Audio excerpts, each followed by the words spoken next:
Assalamu alaikum. Myself, Dr. Adnan Abdul Majid. Today, I would like to introduce my honorary guest for the today's talk.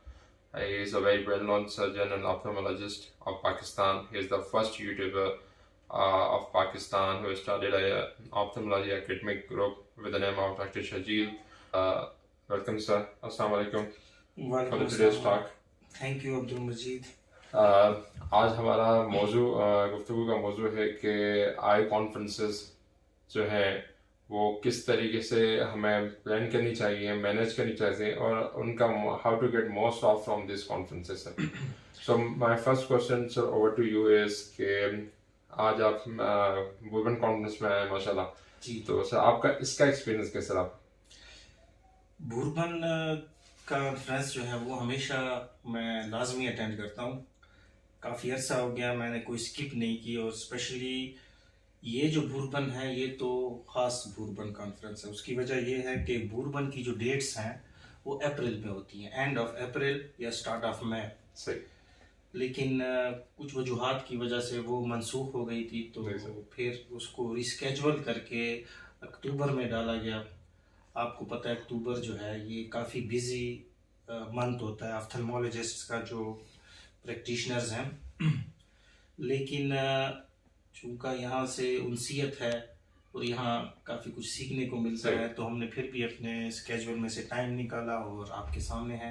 आपसे ये मालूम करना चाहूँगा कि आपके हिसाब से ये ऑप्थेल्मोलॉजी कॉन्फ्रेंसेस जो होती हैं नेशनल और इंटरनेशनल लेवल पे, तो ये अटेंड करना ज़रूरी है एक रेजिडेंट या और एक ऑप्थेल्मोलॉजिस्ट के लिए या नहीं? ये जो कॉन्फ्रेंसेस होती हैं ऑप्थेल्मोलॉजी की, ये अटेंड करना इंतहाई ज़रूरी है। और ख़ुसूसन जो अर्ली पीजीज़ होते हैं फर्स्ट ईयर सेकेंड ईयर के, थर्ड ईयर फोर्थ ईयर के, या इवन जो न्यू कंसल्टेंट्स होते हैं उनके लिए भी। और इवन अब मैं तकरीबन 7-8 ईयर्स हो गए पोस्ट फेलोशिप, तो मैं भी रेगुलर आता हूँ, क्योंकि जो आपका लर्निंग का जो प्रोसेस है वो लाइफ लॉन्ग है। वो सारी उम्र जब तक आप जिंदा हैं चलता रहता है, तो आप लाजमी कुछ ना कुछ इन कॉन्फ्रेंसेस से सीख के जाते हैं। सही सर, मेरा दूसरा सवाल आपसे ये है कि जैसे आपने बताया कि ये इम्पोर्टेंट है for the resident and ophthalmologist कि वो ये कॉन्फ्रेंस अटेंड करें। सर मैं ये जानना चाहूँगा कि how can we make most of the take out from this conferences? हम इसका कैसे मैक्सिमम फ़ायदा लें कॉन्फ्रेंसेस का, कैसे प्लान करें इसको? ये आपका बड़ा अच्छा सवाल है, और इसका जवाब ये है कि जो कॉन्फ्रेंसेस होती हैं इसमें 3 तरह के लोग होते हैं। ठीक है, एक होते हैं ऑर्गेनाइजर्स, जो वो रीजनल लोग होते हैं जिन्होंने ऑर्गेनाइज करना होता है, उन्होंने काफ़ी हार्ड वर्क किया होता है, उन्होंने एक प्लान स्केड्यूल किया होता है, उसके मुताबिक मीटिंग्स होती हैं। जो दूसरा इम्पोर्टेंट जो तबका है वो होते हैं स्पीकर्स। सही। और तीसरा होता है जो सिर्फ अटेंड करते हैं। सही सर। तो अगर आप अपना मैक्सिमम आउटपुट चाहते हैं, तो सबसे पहले तो आपने जो है ना एक काम करना है कि एटलीस्ट आपको ना एक प्रेजेंटेशन करनी चाहिए। आपको जितनी भी आगे फ्यूचर की कॉन्फ्रेंसेस है, जैसे अभी मैं आपका बैच भी देख रहा हूँ माशाल्लाह, इसमें भी आप एज अ स्पीकर आए हुए हैं। मैं भी एज अ स्पीकर आया हूँ, लेकिन ये बैच पता नहीं मेरे बैग में था या नहीं था। तो एज अ स्पीकर आपको अटेंड करनी चाहिए। स्पीकर के तौर पे आने का जो है ना, उसका एक तो इम्प्रेशन अच्छा पड़ता है, क्योंकि अटेंडीज जो हैं वो 1000 तक भी होते हैं, लेकिन स्पीकर जो हैं वो 100 या इससे भी कम होते हैं। सही। दूसरा, एक तो आपका कॉन्फिडेंस लेवल बढ़ता है जब आप जो है इतने पूरे मुल्क से, बल्कि बाहर से भी पार्टिसिपेंट्स आते हैं, उनके सामने आप बोलते हैं तो आपकी जो पर्सनैलिटी है उस पर बड़ा अच्छा असर पड़ता है। तो एक तो आपने एज अ स्पीकर आने की कोशिश करनी चाहिए, मिनिमम 1 टॉक हो। और फिर ये है कि विद एक्सपीरियंस और जितना आपका काम आप सीखते जाते हैं, तो आप 2-3 जितनी भी ज़्यादा टॉक्स में आप, फिर ये है कि एज अ स्पीकर भी आप आएंगे पहले, उसके बाद फिर मॉडरेटर के तौर पे आएंगे, उसके बाद जो है फिर आप जो है एज अ जो इवेंट मैनेजर होता है उसके तौर पे आप आएंगे। दूसरा ये है कि जब भी ये कॉन्फ्रेंसेस होती हैं तो तकरीबन हफ्ता 2 हफ्ते 3 हफ्ते पहले इनका स्केड्यूल आ जाता है। जी सर।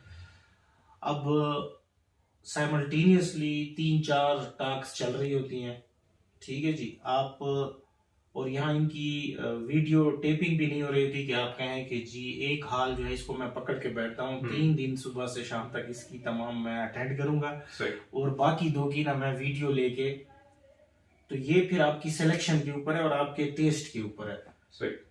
कोई भी ऑफ्थल्मोलॉजिस्ट सब कुछ नहीं कर सकता। जैसे मैं रेटिना नहीं करता, कर भी नहीं सकता। ग्लाकोमा भी मैं कम ही करता हूँ, जो है जनरल ट्रैब हो गया या मेडिकल ट्रीटमेंट हो गई। जैसे मेरा अपना, मैं आपको अपनी एग्जांपल देता हूँ। मैं कोशिश करता हूँ कि मैं या तो अकुलोप्लास्टी के जो सेशंस होते हैं वो अटेंड करूँ, उनमें कुछ नया सीखूं, या जो है कॉर्निया से मुझे काफ़ी शौक़ है। तो कॉर्नियल जो वो होते हैं सेशंस होते हैं, तो वो आप पहले से मार्क कर सकते हैं कि भाई हाँ।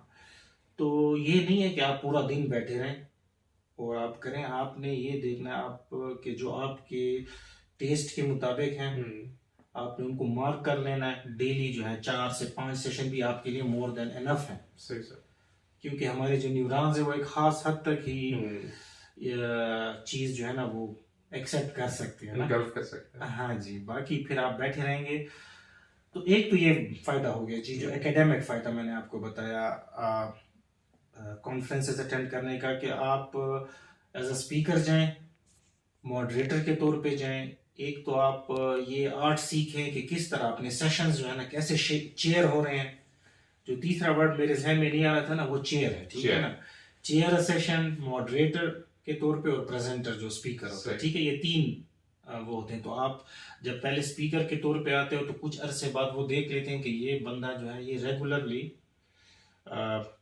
प्रेजेंट कर रहा है। फिर आपको वो मॉडरेटर का आपको फिर आहिस्ता आहिस्ता रिस्पॉन्सिबिलिटी जो है आपकी बढ़ाते जाते हैं।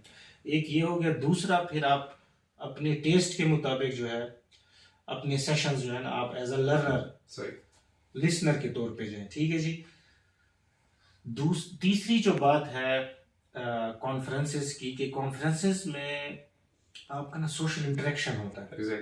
ये पीआर बढ़ती है। जैसे आप मुझे ही देख लें, ठीक है जी। तो काफी लोग हैं जो जिनसे मेरा गायबाना तारुफ है। सही। और ये सोशल मीडिया की वजह से तो जब वो मिलते हैं जी, हमारी भी पर्सनली फर्स्ट मुलाकात है ना जी जी, वो भी कॉन्फ्रेंस में कोइंसिडेंस हो गया कि आप आए और मैं आ गया। जी जी बिल्कुल। तो लेकिन आप गायबाना बड़ा हमारा अच्छा तारुफ था, हमने वेबिनार्स भी इकट्ठे किए जी सर। तो फिर बड़ी खुशी होती है जब आपको कोई मिलता है। जैसे मैं जा रहा होता हूँ तो कोई मिलता है कि भाई आप डॉक्टर शर्जील और मैं आपका बड़ा फैन हूँ, तो डेफिनेटली खुशी होती है। फिर कुछ ऐसे दोस्त भी मिल जाते हैं जैसे जिनके साथ कोई इंटरेक्शन भी नहीं होता, लेकिन जैसे ये हमारे जो कैमरामैन है जी सर, तो आप कहीं पे चाय पे भी किसी स्टॉल पे इकट्ठे हो जाते हैं, आप 2-3 बातें करते हैं तो इंटरेस्ट डेवलप हो जाता है, फ्रेंडशिप हो जाती है। तो सोशल सर्कल आपका और आपको बड़े काम के बंदे मिल जाते हैं जो रूटीन में पॉसिबल ही नहीं होता। क्योंकि अब मैं आज तक हैदराबाद नहीं गया और पता नहीं आगे कब जाता हूँ, ठीक है जी। डीए खान से जहाँ मैं हूँ वहाँ तो मुझे कंफर्म है कि आप नहीं आ सकते, ठीक है ना। तो सियालकोट भी बड़ा फार फ्लंग एरिया है, तो वहाँ पे भी मुश्किल ही होता है। तो सोशल सर्कल आपका हो जाता है, आपकी सोशल ग्रूमिंग हो जाती है। फिर जो 4th पॉइंट है वो है जनाब, जैसे बुरबन की बात करूंगा, पुरफजा में काम है, खूबसूरत सीन्स हैं, तो फैमिलीज के साथ आप आते हैं, ठीक है जी। तो उनकी भी आउटिंग हो जाती है। और ज़रूरी नहीं है कि आप कॉन्फ्रेंस में 3 दिन, जिस तरह मैंने आपको बताया कि आपने सारा कुछ आप नहीं सीख सकते। आपने टारगेटेड सेशंस अटेंड करने, अपना सेशन में आपने एज अ स्पीकर जाना है। कुछ टाइम आपने वहाँ स्टॉल्स पे, वहाँ पे भी आपकी जो है ना इंटरेक्शन हो जाता है इंस्ट्रूमेंट्स वालों के साथ। इसके अलावा जो है बाकी कंपनीज वालों के साथ वो आपको अपनी नई प्रोडक्ट्स बता देते हैं। और फिर आप टाइम निकाल के बाहर भी जा सकते हैं, जैसे मरी जा सकते हैं, आप नथिया गली जा सकते हैं, पतरियाटा जा सकते हैं। तो पीसी भी घूम सकते हैं, पीसी भी अच्छा है जी, तो आप एक नया इलाका भी देख लेते हैं, एग्जैक्टली सर। नए लोगों से मिल लेते हैं, कुछ नया सीख लेते हैं। सर मैं अपना एक्सपीरियंस शेयर करता चलूँ कि मैंने एक बात नोट की कि जितना बंदा सफर से सीखता है ना चीज़ें, एक्सपीरियंस, वो किसी चीज़ से नहीं सीख सकता। एक चीज़ आज मैं जिस तरह बता रहे थे कि ग्लाइकोमा की जो है ना, कि आप किस तरह लेके चलते हैं और किस तरह आप इंटरवीन करते हैं, उसकी इन्वेस्टिगेशन, ये दिस इज कॉमन थिंग हमें पढ़ाई जाती है अपने इंस्टीट्यूट में। पर आज जो चीज़ सुन के उसको जो डाइजेस्ट करना था ना, वो एक अलग एक्सपीरियंस होता है बिल्कुल। नहीं बिल्कुल, यहाँ पे तो जो है ना, ये हमारे जो अक्सर ट्रेनीज होते हैं जो बड़ा काबिल होते हैं, उन्होंने सारी किताब रटी होती है लेकिन एग्जाम में फेल हो जाते हैं। जी सर। क्योंकि जो एग्जामिनर होता है, एग्जामिनर का नॉलेज जो है वो हमेशा जो कैंडिडेट से कम होता है, ठीक है जी। लेकिन प्रैक्टिकली वो प्रैक्टिकली चीजें मांग रहा होता है, क्योंकि अब मैं हूँ, अगर मैं अब सुपरवाइजर भी हूँ, ठीक है जी, तो अगर मैं कहीं एग्जाम के लिए जाता हूँ ना, तो मैंने नहीं पढ़ा हुआ कि कैसे में इतनी डिटेल से क्या लिखा, लेकिन मैंने जो हाई पॉइंट्स हैं हर बीमारी के वो याद किया मैं। सही। तो मैं चाहूंगा कि जो मेरा कैंडिडेट है, जो उसको वो बताओ, उसको कम से कम वो, और वो ऐसी थ्योरेटिकल बात कर जाते हैं कभी कभी ना, जो आपको बहुत बुरी लग जाती है कि यार ये देखो ना, इसने मतलब है, बुरी इसलिए लगती है कि आपका जो एग्जाम होता है वो सिर्फ थ्योरी से नहीं है। सही सर। हमें ये पता लग जाता है कि इसने तो कभी ओपीडी में मरीज नहीं देखा होगा ना, ग्लाइकोमा का। हाँ, किताब इसने रटी हुई है, इसको सारा पता है, लेकिन और हमारे जो टीचर्स थे वो भी हमें यही बताते थे, जैसे इमरान अकरम साहब हमारे टीचर, वो ये बताते थे कि भाई किताबें जो है ना, ये मरीजों को देख के लिखी गई हैं। ये नहीं है कि किताबें पहले नाजिल हुई, ठीक है ना, ये कोई आसमानी सहीफे तो नहीं है ना। सही है। और फिर जो है फिर बीमारी आई मरीजों में ना। सही। आपको कोई बीमारी है, हमने पहले आपको देखा, फिर उसको लिखा, तो ये किताब बन गई। सर वो जिसमें आप कहते रहते हैं ना कि हमें मरीज का इलाज करना है, किताब का इलाज नहीं करना। बिल्कुल ये बात है। सर दूसरा मैं आपसे ये पूछना चाहूँगा कि कॉन्फ्रेंसेस पाकिस्तान में ओएसपी ऑर्गेनाइज करती है मोस्टली, तो वो ओएसपी के 4-5 जगह हैं वहाँ जो ऑर्गेनाइज होती हैं। आपने माशाल्लाह सर इन सब जगहों पे अपना एक्सपीरियंस आपको है सर, आपको सबसे ज़्यादा कॉन्फ्रेंस किस जगह कैसी लगी? देखिए, ये तो ऐसा सवाल है कि गैर सियासी जवाब दीजिए। गैर सियासी तो दे नहीं सकते, क्योंकि इसमें 3-4 चीजें आ जाती हैं। जैसे मैंने ट्रेनिंग की है, मतलब अभी मैं ओएसपी केपीके का हिस्सा हूँ। सही सर। तो हमारी होती है फैब में, पेशावर में सर, अभी होने वाली है सर। अभी होगी जी, बिल्कुल। तो वहाँ भी आप लाजमी आइएगा सर। तो अब मैं उसको भी वो नहीं कर सकता, डाउनग्रेड कर सकता, ठीक है, क्योंकि वहाँ पे भी हमारे जो ऑर्गेनाइजर्स हैं वो बहुत ज़्यादा जो हैं, क्या कहते हैं, मेहमान नवाज हैं, ठीक है, बहुत ज़्यादा। वहाँ खाने बहुत अच्छे होते हैं हमारी तरफ से ना। जैसे बाकी पीसीज में आपने देखा है ना, बहुत लो स्टैंडर्ड होता है खानों का ना, तो वहाँ बहुत अच्छे खाने होते हैं। सही। दूसरा जो है, अब मेरी ट्रेनिंग सारी म्यो की है, तो लाहौर अफ्थल्मों के साथ बहुत ज़्यादा मेरा दिली लगाव है और मुझे बहुत पसंद होती है। सही। तीसरा जो है बुरबन, ये मकाम की वजह से इसका एक अपना एक वो है। तो हर जगह की, कराची में फिर हम जो है ये दो दरिया, क्लिफ्टन वगैरह ये जगह होती हैं। सही सर। तो लेकिन इसमें एक चीज आपको मैं ऐड करूंगा, कुछ तो ये बड़ी मेजर कॉन्फ्रेंसेस है ना। अब जो मेरा इंटरेस्ट है कि यार इनमें तो मैं पिछले 10-12 साल से जा रहा हूँ, ठीक है।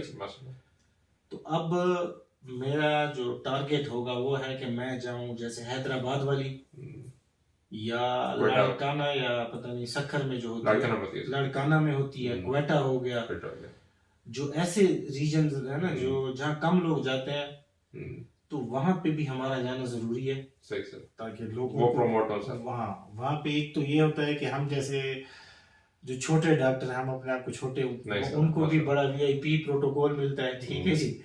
और वहाँ फिर बहुत ज्यादा जो है ना आपकी केयर भी करते हैं ना। सही सर। सर एक आपने माशाल्लाह से इंटरनेशनल कॉन्फ्रेंसेस अटेंड की है ना, जी जी।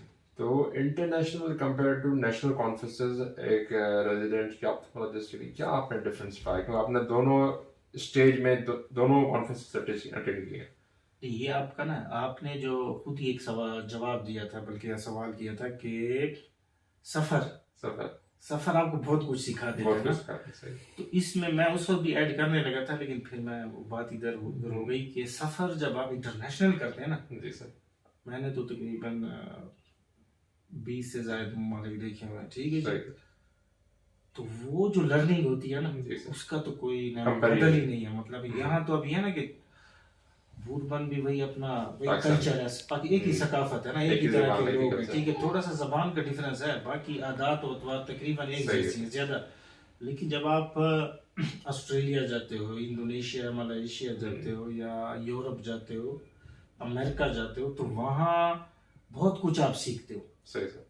मतलब जब मेरा पहला सफर था ना, तो इंटरनेशनल, वो एग्जाम के लिए था या FRCS के लिए, जी, जी। तो जो इंटरनेशनल जो जहाज तक पहुंचने का सफर था ना, हाँ मैं इतना परेशान हो गया था कि कभी एक क्यू में ठहरा हूँ, फिर वहां से दूसरी जगह, फिर लगेज वाली जगह। सही। मैंने कहा ये तो सफर, लेकिन फिर जब दूसरी दफा तो वो आप इनवॉलंटरी हाँ, सीख चुके सही होते सही। हो, और फिर आपको तो बहुत कुछ सीखते हैं। तो सफर जिस तरह सफर है, तो वहां पे फिर आप वहां के कल्चर के मुताबिक, और वहां पे भी जो आपने अब ये बात छेड़ी है, तो कि अगर आप वहां जाते हो ना, जैसे मैं अगर जाता हूँ कि मैं यहाँ बहुत बड़ा डॉन हूँ यहाँ पे, ठीक है, फॉर एग्जांपल कि मैं यहाँ 1000 सर्जरीज करता हूँ डिफरेंट, और मैं बड़ा अमीर आदमी हूँ। जब आप वहाँ अंग्रेज के साथ ठहरते हो ना, तो वो आपसे कहता है कि भाई वो आपके ना यूट्यूब के सब्सक्राइबर्स देखता है, ना आपकी किताबें देखता है, वो आपसे पूछता है आपके कितने इम्पैक्ट फैक्टर जर्नल में ना सही रिसर्चेज हैं, ठीक है ना। Research। अगर मैं उसको कहूँ कि यार मैं तो बिलियनियर हूँ, लेकिन यार एक भी मेरा आर्टिकल इम्पैक्ट सर्च उसमें नहीं है, नहीं, तो फिर वो कहता है बस काम के फिर बंदे। आप काम के बंदे नहीं हो। तो लेकिन और वहाँ रिसर्च फिर असली रिसर्च होती है ना। सही, बिल्कुल। मतलब अगर मैं, हमारे फिर कुछ दोस्त जब उधर कहते हैं कि मैं तो मेरे 100 पेपर है, तो फिर वो आगे देखते हैं कि जब पूछते हैं तो उनको एक दो में पता लग जाता है कि कैसे ये पेपर है ना, हाँ, कॉपी पेस्ट, और मेरा नाम Plagiarism। आप डाल दो, मैं आपका नाम डाल देता हूँ। एग्जैक्टली, ये तो कल्चर है। इसी उसके मतलब है, बाकी हम जो ये स्पीकर के तौर पे अपनी जो प्रेजेंटेशंस करते हैं, उनपे हमें आर्टिकल्स भी लिखने चाहिए, और हम ईमानदारी के साथ, ईमानदारी। हमारे पास डाटा इतना है कि गोरों के पास नहीं है। Exactly। हम सर्जरी में उनसे बहुत आगे हैं, सही सही। लेकिन हम सोचते नहीं है, हम हैं लकीर के फकीर। हम कहते हैं जो नया प्रोसीजर वो बनाए, पहले वो सोचेगा, बनाए, वो करेंगे। करेगा, हम उसको उससे अच्छा कॉपी करके ना मास्टर कर लेंगे ना। सही सर। तो मैं हूँ इमरान साहब का ट्रेनी। इमरान साहब में एक जो खासियत थी, वो गोरों से बिल्कुल इम्प्रेस नहीं थे, ठीक है ना। तो मतलब सर्जिकली वैसे, Surgically। बाकी तो गोरों की जो आदत है, वो मैं कहता हूँ कलमा पढ़ने तो वो मोमिन है, सही सर, बिल्कुल और सही। हम कलमे के अगर ना हो हाँ, तो फिर हम ईमान से पक्के काफिर हैं, ठीक है ना जी। सर दूसरा आपसे ये पूछना था कि माशाल्लाह से ये बताइएगा कि आपने कौन कौन से इंटरनेशनल कॉन्फ्रेंसेस अटेंड किए हैं सर। कुछ 2-3 नाम बता दें जो इम्पोर्टेंट है सर। यार अपाव हो गई। अच्छा, आप माशाल्लाह। हाँ, इसके अलावा अमेरिकन एकेडमी जो है, एक दो दफ़ा मेरा प्लान बना है, सही। लेकिन फिर कोरोना आ गया था, जी सर। तो अमेरिकन एकेडमी की ख्वाहिश है। सही सर। बाकी यूरोपियन की है जो रिफ्रैक्टिव सर्जरी की जी। रेस्ट, और बाकी छोटी छोटी बाकी छोटे छोटी छोटी सही है, तुर्की में और इंडोनेशिया में। सही है सर। तो सर जो इंटरनेशनल कॉन्फ्रेंस आप गए माशाल्लाह, तो आप हमें क्या सजेस्ट करेंगे कि एक रेजिडेंट को इंटरनेशनल कॉन्फ्रेंस में जाना चाहिए? बिल्कुल जाना चाहिए। देखो वहाँ पे तो मतलब मेरे तो अब इंटरनेशनल जर्नल्स में पेपर्स भी है ना, जी सर। मतलब वो उनका इतना इनकरेजिंग वो होता है, बिहेवियर होता है, और बड़ा सिंपल प्रोसीजर होता है किसी चीज को भेजने का ना। जी सर। तो आप लोगों को जाना चाहिए। इसका बड़ा ही वो सिंपल से सिंपल भी टॉपिक हो तो वो आपको कुछ नहीं कहेंगे कि भाई, वो कहते हैं भाई आया हुआ इतनी दूर से, वो बड़ा आपको इनकरेज करते हैं। और इंटरनेशनल जर्नल्स में पेपर दें, मतलब है हमने यहाँ भी पब्लिश कराए हुए, इंटरनेशनल में भी। इंटरनेशनल का बड़ा आसान तरीका होता है, यहाँ थोड़ा सा पेचीदा सा होता है। तो सर और अच्छी रिसर्च करें, मतलब रियल करें, क्योंकि डेटा है। हमारा मसला तो ये है ना, देखो आप चीटिंग वहां करो कि आप एक ऐसे मुल्क में हो जहां आबादी बहुत कम है और आपको डेटा ही नहीं मिल रहा। ये तो 25-26 करोड़ की आबादी है, और हर बीमारी इतनी ज़्यादा है कि लेकिन हम फिर भी ये है कि 2-3 पेशेंट्स लेके फिर मल्टीप्लाई या बाय 2 या 3 करके और बड़े अच्छे पेपर बन जाते हैं। सबसे ज़्यादा पब्लिकेशंस पाकिस्तान से जा रही हैं। कल भी कहा था, कल आप थे एक उसमें बता रहे थे। अच्छा पर 20 पूरे बाकी एनुअल जितनी रिसर्चेज होती हैं 20 के करीब 20% वो पाकिस्तानी साइंटिस्ट्स और ये डॉक्टर्स और सारा कुछ है, लेकिन उनकी वैल्यू नहीं है, वो बिल्कुल ही लो यील्ड है ना। सही। तो हमें इसका स्टैंडर्ड बढ़ाना होगा। सही है सर। दूसरा मैं जानना चाहूँगा कि आपने जैसे बताया कि वहाँ का फैसिलिटेशन सिस्टम इंटरनेशनल आसान होता है, तो सर वहाँ अगर फॉर एग्जांपल कोई रेजिडेंट है या कोई ऑप्थेमोलॉजिस्ट है, उसके पास एक पेपर है या कोई टॉपिक है, वो वहाँ जा रहा है कि मैं किस कॉन्फ्रेंस में प्रेजेंट करूँ, तो सर उसका कोई प्रोसेस आपके आइडिया में है कि हमें गाइड कर सकें किसी तरीके से? इसमें ये होता है ना जी, आजकल तो सोशल मीडिया का दौर है। हम आप भी कई व्हाट्सएप ग्रुप्स में हैं, मैं भी हूँ, जिसमें हमारे इंटरनेशनल फ्रेंड्स भी होते हैं, ऑप्थेमोलॉजिस्ट भी होते हैं। फिर फेसबुक पे काफ़ी हमारे ग्रुप्स हैं, प्रोफेशनल ऑप्थेमोलॉजिस्ट सबसे बड़ा ग्रुप है जी सर, उसका मैं मॉडरेटर हूँ। ठीक है जी। तो वहीं से एड्स होती है, लोग शेयर करते हैं कि भाई ये दुबई में हो रही है, ये इजिप्ट में हो रही है, ये इटली में हो रही है। तो और उस पर फिर लिखा होता है सारा कुछ, वो एक ही एडवर्टीजमेंट होती है कि भाई ये ईमेल है, इस पे आप भेजें। हाँ सर, थैंक यू। आपने ये काफ़ी चीज़ें डिटेल में हमें बताया सर, कि हम किसी तरीके से अपना कॉन्फ्रेंसेस में इंटरनेशनल नेशनल में अपना मोस्ट इनपुट ले सकते हैं सर। तो सर मैं एक आपसे वो सवाल जानना चाहूँगा कि ये कॉन्फ्रेंसेस हमें एग्ज़ाम में और प्रैक्टिस में कितने हेल्पफुल हैं? देखें, जो कॉन्फ्रेंसेस हैं इनमें आपकी लर्निंग होती है, इनमें आप प्रैक्टिकल पॉइंट्स सीखते हो। सही सर। आपकी ग्रूमिंग होती है। सही सर। तो ये भी पॉजिटिव एस्पेक्ट्स हैं। आपने सिर्फ एग्जाम के पॉइंट ऑफ व्यू से, अब मैं जो हूँ मैं डेली पढ़ता हूँ। सही सर। मैं तकरीबन 4-5 फेलोशिप्स कर चुका हूँ माशाल्लाह सर। तो मुझे कोई ज़रूरत तो नहीं है ना। एक छोटे से शहर में हूँ जहाँ मैं असिस्टेंट प्रोफेसर हूँ, आगे एसोसिएट हो जाऊँगा, आगे प्रोफेसर बन जाऊँगा, लेकिन मैं पढ़ता हूँ फिर भी। तो ये तो लर्निंग तो लाइफ लॉन्ग प्रोसेस है। तो आपने हर चीज़ एग्जाम पॉइंट ऑफ व्यू से नहीं लेनी। एग्जाम्स तो एक दिन ख़त्म हो जाते हैं ना। तो कुछ लोग हैं जिस दिन एग्जाम ख़त्म हुआ उसी दिन वो लोग जो है ना अपनी लर्निंग भी स्टॉप कर देते हैं कि यार बहुत हो गया। फिर वो आहिस्ता आहिस्ता उनका जो है ना नॉलेज, अगर आपने करंट ट्रेंड्स के साथ, तो पुराना नॉलेज भी आपने रिफ्रेश रखना है, तो फिर तो आपको ये कॉन्फ्रेंसेस भी अटेंड करनी पड़ेंगी और रेगुलर जो व्हाट्सएप ग्रुप्स हैं जहाँ डिस्कशंस होती हैं, या फेसबुक पे है या यूट्यूब चैनल्स हैं, वो आपको देखने पड़ेंगे। सर आपका टाइम का बहुत बहुत शुक्रिया सर, काफ़ी कुछ देखने को मिला। मैं आप लोग सबको बताना चाहूँ कि डॉक्टर शहजील का, जैसे आप सब इनके सब्सक्राइबर हैं, माशाल्लाह बहुत अच्छा यूट्यूब चैनल है। इनके यूट्यूब चैनल की वजह से बहुत लोगों ने एग्ज़ाम पास किए हैं, बहुत लोगों ने अपने स्किल्स को इम्प्रूव किया है। स्पेशली इनके चैनल का मुझे बहुत फ़ायदा है। दूसरा चीज़ कि इनका जो व्हाट्सएप ग्रुप है वो यूट्यूब चैनल से भी अच्छा है माशाल्लाह। वहाँ सिर्फ नेशनल नहीं इंटरनेशनल ऑप्थेमोलॉजिस्ट हैं और वो अपने फील्ड के एक्सपर्ट हैं, कि जैसे ये पाकिस्तानी भी हैं, ऑक्यूलोप्लास्टिक के भी हैं, ग्लाइकोमा के भी हैं। तो मतलब कि वहाँ जो डिस्कशन होती है वो टोटली एकेडमिक और मतलब कि टॉप क्लास की डिस्कशन होती है वो। और आई मस्ट सजेस्ट कि आप सब इनके यूट्यूब चैनल भी सब्सक्राइब करें और सर को रिक्वेस्ट करें कि व्हाट्सएप ग्रुप में आप ऐड करें। आई थिंक सर सब आपके ऑडियंस पूरे हो गए हैं उस ग्रुप में, और ऐड नहीं हो सक रहे। हाँ उसमें नहीं हो सकते, लेकिन उसमें फिर हम ये करेंगे ना कि जो कुछ बिल्कुल स्लीपिंग मेंबर्स हैं ना, उनको हम हटा के, अगर कोई कीन लर्नर्स हैं जो एक्टिव पार्टिसिपेट करना चाहते हैं, सही सर, तो वो उनको हम ऐड कर सकते हैं। ठीक है यार सर। मैं आपको एक सजेशन देना चाहूँगा सर कि आप, और बहुत सारे रेजिडेंट हैं डॉक्टर हैं, वो चाहते हैं कि आपसे इस्तेफादा हासिल करें, तो काइंडली सर दूसरा ऑप्थेमोलॉजिस्ट ग्रुप है कि पार्ट 2 के नाम से बना दें, ताकि उसमें भी डिस्कशन चलती रहे, उसमें भी शेयरिंग होती रहे। उसमें हम ये कर सकते हैं ना कि जो एक्टिव मेंबर्स हैं, जी सर, 15-20 जो हमारे टीचर्स हैं, जी सर, उनको उसमें भी डाल दें। जी सर, हाँ ये भी, ताकि टीचिंग भी तो हो ना। बिल्कुल सर। हाँ, राशिद साहब, साहब माशाल्लाह आप भी हैं सर।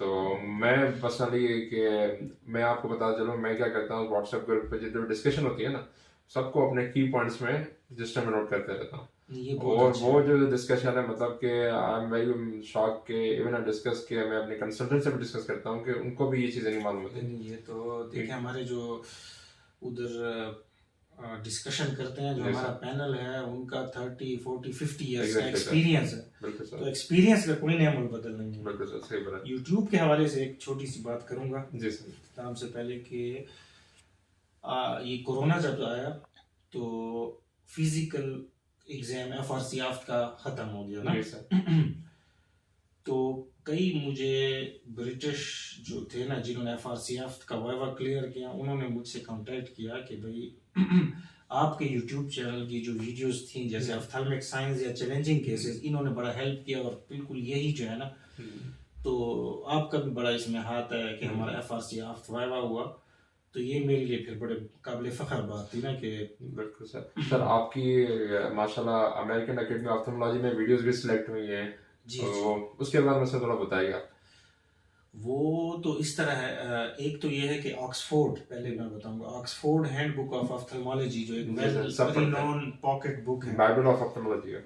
उसका जो 5th एडिशन है, उसका ऑनलाइन वर्जन के लिए जो है उन्होंने मुझसे रब्ता किया सही, कि आपकी कुछ वीडियोस जो है हमने सेलेक्ट किए हैं, सही, तो हम वो जो है आपके मतलब है कंसेंट से कंसेंट से, करना चाहते हैं ना सही, इंक्लूड। तो मैंने बड़ी खुशी से उनको कहा कि बिल्कुल ये तो मेरे लिए बायस फ़ख्र बात है। सही सर, तो इसी तरह अमेरिकन एकेडमी की अगर आप वेबसाइट पे जाएं तो वहाँ पर क्लिनिकल इमेजेस और वीडियोस जो हैं कुछ मैंने दी हुई और उन्होंने एक्सेप्ट कर ली। सर आपको ना लेटर भी दिया था, जी जी। वो देखा था मैंने सर आपका, बिल्कुल सर।